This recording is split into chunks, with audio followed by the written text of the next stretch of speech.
Recently applied to an account executive role at Salesforce, and I was thinking about working with large data sets, trying to figure out who your biggest customer is, how to target them, right? So I went to the data.gov website. There's a lot of data sets that you can play around with, and I pulled off this data set of electric vehicle sales, and I made it into a table.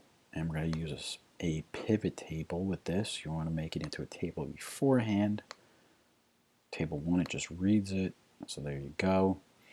And let's call this EV company volume. Boom. Okay. So now we are staged up here, and we're going to take the make. So now we have all the makes. And then we want to do a count. So we want something distinctive. So let's do a VIN. And then we'll do a VIN again. So the first is going to be a numeric one, just to see the volume. Show data as. I don't know why I always try to do that. From there, number, decimal place is 0 because you can't have a part of a car. And then use a separator. Good. So now we got that. And then we're going to go over here, and we want this. Show values as a percentage of column total. Boom. Okay. Now let's say we see our volumes here, 100%. Now let's say we want it in descending order by count. Good. So now we have Grand Poobah, Tesla, is ruling the roost over here, followed by Nissan, Chevy, so on and so forth. You notice like here, I mean, there's just a lot of kind of clutter and kind of noise here. So let's say we want to filter by values greater than or equal to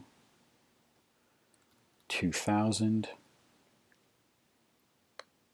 Boom. Okay, so now we have kind of the big boys: Tesla, Nissan, Ford, BMW, Kia, all the way down to Hyundai.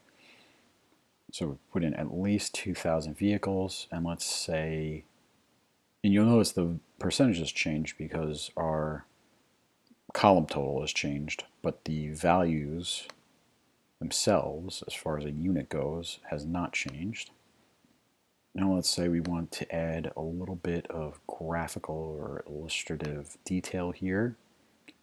You would just go over here, highlight, conditional formatting, and let's say we want to do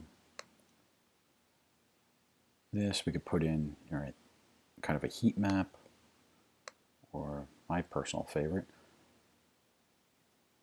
Dun, dun, dun. Gradient fill. So now you got little bars here to illustrate exactly what you're working with. So yeah, that's pretty much a quick and dirty crash course in pivot tables, and using that to